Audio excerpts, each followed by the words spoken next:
Senhor Presidente da Comissão de Assuntos Constitucionais, Direitos, Liberdades e Garantias, Senhoras e Senhores Deputados, e permitam-me um cumprimento muito especial à Senhora Deputada Catarina Marcelino, que deu corpo a este trabalho de que é relatora, caros e caras participantes nesta conferência. Eu fui convidada e agradeço penhoradamente o convite que me foi dirigido para estar aqui convosco no encerramento desta conferência. Eu sei que estas questões envolvem a justiça, mas envolvem seguramente também a educação, envolvem a saúde, envolvem N áreas governativas.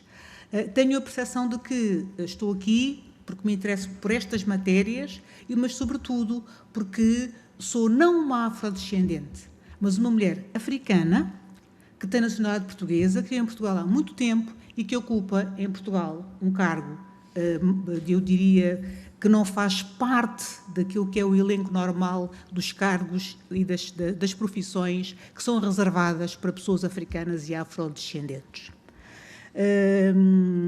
Há bocadinho, a senhora deputada Catarina Marcelino disse que os africanos e afrodescendentes, e assim, tal como os ciganos, tinham normalmente profissões menos qualificadas. Eu diria que o cargo que exerço hoje, podendo ser mais qualificado, habilita-me um pouco mais a ser alvo de desqualificação pública. Mas, enfim, isso é outra temática. Eu peço desculpa porque não cumprimentei o senhor representante da ACM. Eu peço desculpa.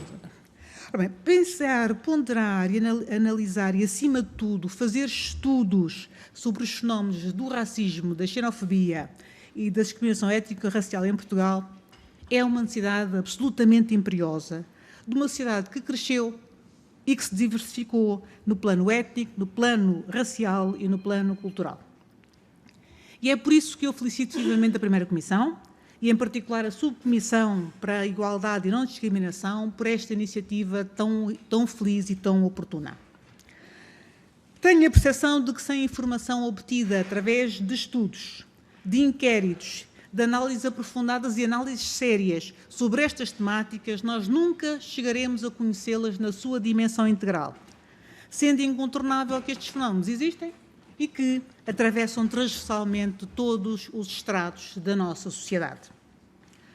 O trabalho feito e o relatório, cuja primeira versão foi agora aqui apresentada, evidenciam claramente a necessidade de obtenção de informação estruturada, detalhada e atualizada.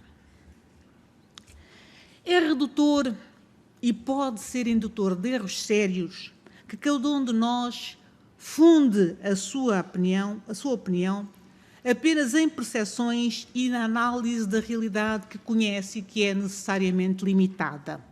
Eu tenho a percepção, que julgo partilhada por muita gente, de que na população racial ou etnicamente diferenciada se inscrevem os economicamente mais desfavorecidos, os que possuem empregos com posições de mais baixa qualificação e, consequentemente, mal pagos, os estudantes que apresentam taxas de reprovação e de retenção escolar mais elevadas e revelam maior abstenção escolar, os cidadãos com taxas de inserção no ensino superior mais baixas, os que registram uma maior taxa de encarceramento criminal, os que residem na periferia das periferias, juntando-se em bairros que tendem a transformar-se em guetos, não só económico-sociais, mas também culturais.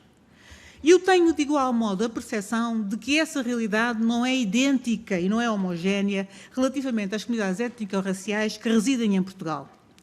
A discriminação é claramente hierarquizada.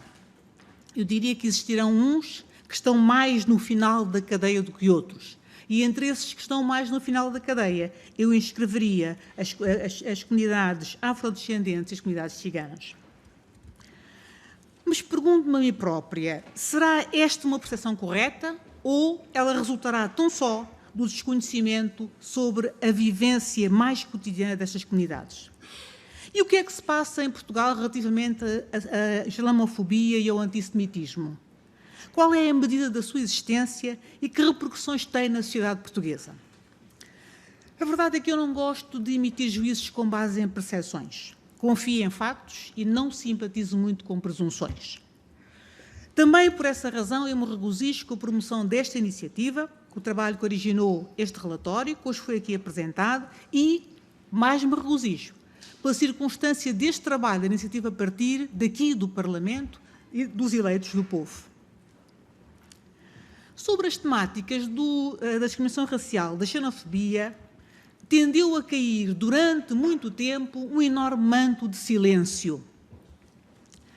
Tanto quanto me é dado conhecer, são realizados estudos, há vários estudos setoriais, mas não existe informação ampla e abrangente, suscetível de ser cruzada e de ser trabalhada, com base na qual se possam extrair conclusões seguras sobre a realidade que temos. Perguntas tão simples como as de saber quantos são os membros destas comunidades, que idade têm, quantos nasceram em Portugal, daqueles que não nasceram em Portugal, há quantos anos aqui residem, onde e como vivem, quanto oferem, que graus de escolaridade têm, que acesso a empregos, a habitação, a cuidados de saúde ou a serviços que são negados. Estas questões hoje, infelizmente, não têm resposta. No entanto, se nós não conhecermos as várias dimensões desse problema, como é que podemos enfrentá-lo e atuar de forma integrada e eficaz? Definir políticas públicas que sejam eficazes. Parafraseando James Baldwin, uma das vozes mais influentes do movimento dos direitos civis norte-americanos, Estados Unidos, dos anos 60, 50 e 60, nem tudo o que enfrentamos pode ser mudado. Mas nada pode ser mudado enquanto não for enfrentado. O confronto nem sempre traz uma solução para o problema, mas enquanto não enfrentarmos o problema, não encontraremos a solução.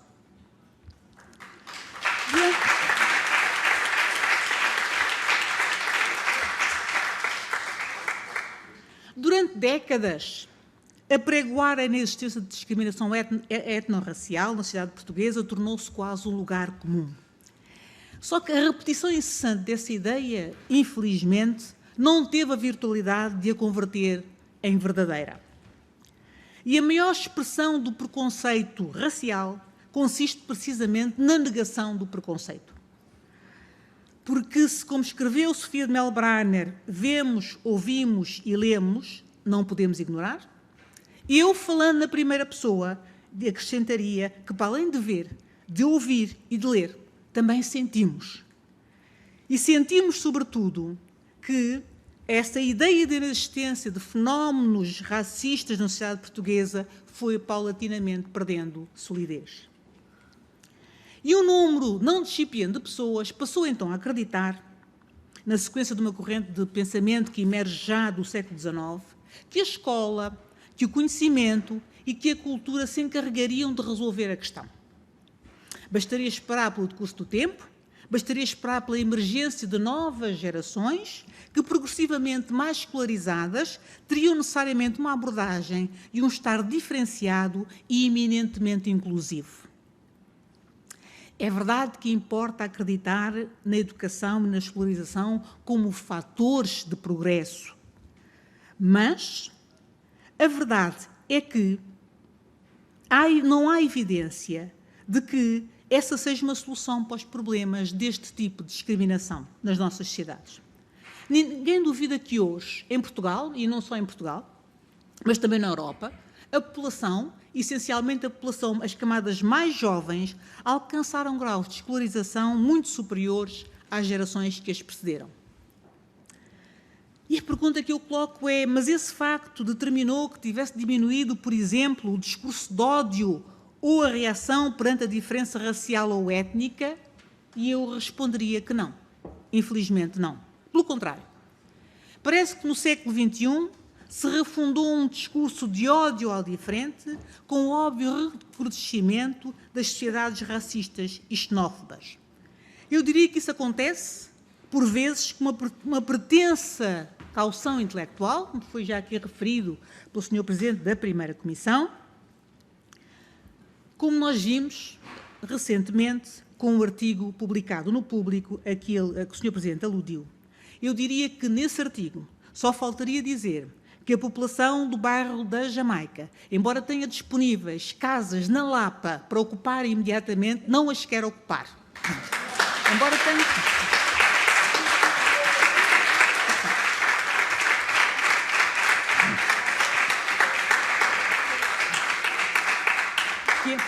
que embora tenha mesmo à mão escolas extraordinárias para onde pode ir, não quer ir.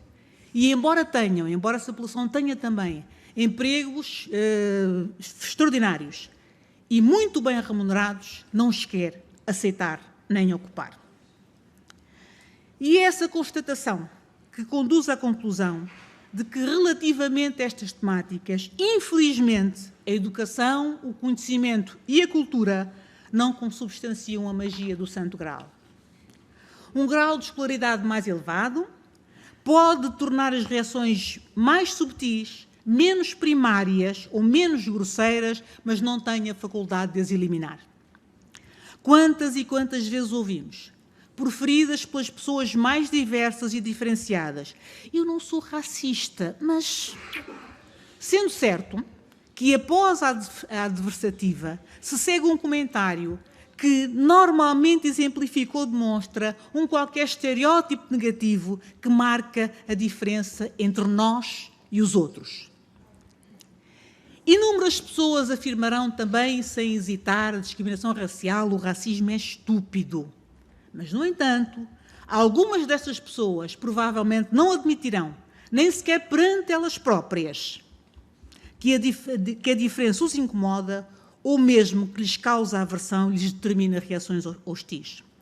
Como já alguém afirmou, o racismo é o crime perfeito. Quem o comete acha sempre que a culpa é da vítima.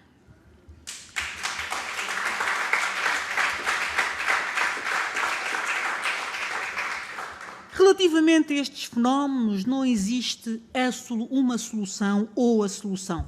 Há, no entanto, um conjunto de inúmeros ângulos que precisam de ser abordados, sendo que, entre estes, os mais prementes se prendem com a desigualdade e com a exclusão. Como podemos intervir perante o medo da diferença? Como agir e o que fazer para que a diferença não se transmute em desigualdade? É este o nosso desafio. Mas mais, como intervir na sociedade atual, onde a coberta do anonimato, potenciado pelas redes sociais, floresce um sentimento anti-imigrante, que é outra temática, e onde grande parte dos males do mundo é imputada a um outro que, por qualquer razão, se nos desassemelha. Eu creio que uma das chaves, obviamente integrada numa miríade de outras, está na inclusão. O receio, o medo e a hostilidade serão tanto menores quanto mais o diferente nos seja próximo, quanto mais convivermos, repartirmos e estabelecermos complicidades com esses outros diferentes de nós. E essa inclusão apenas se alcançará se os que aparentemente não são iguais frequentarem as mesmas creches, o mesmo ensino pré-escolar, as mesmas escolas, forem vizinhos ou colegas de trabalho, se tiverem os mesmos estímulos. Eu penso que esta será uma das vias que possibilitará que a diferença deixe de convulsionar ou de inquietar e se converte em normalidade. Essa normalidade poderá, então, criar a oportunidade para, fazendo minhas as palavras do Papa Francisco, viver com a cultura do outro e, ao vivê-la, sentirmos como natural. Importa, no entanto, que não tenhamos ilusões. A estrada que temos que percorrer, o caminho que temos que fazer é ainda muito longo e não raras vezes parecer-nos-á infinito. Não obstante, eu acredito firmemente que um dia virá em que todos concordarão sem reserva com Gabriel Garcia Marques, quando ele diz que uma pessoa só tem o direito de olhar de cima para baixo para outra no momento em que a ajuda a levantar-se.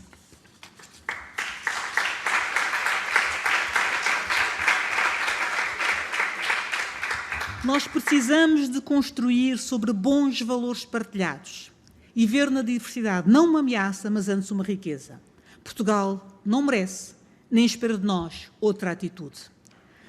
E eu termino felicitando mais uma vez a Primeira Comissão por ter sido iniciar um debate esclarecido sobre questões que estão de alguma forma subalternizadas no pensamento e no discurso institucionais.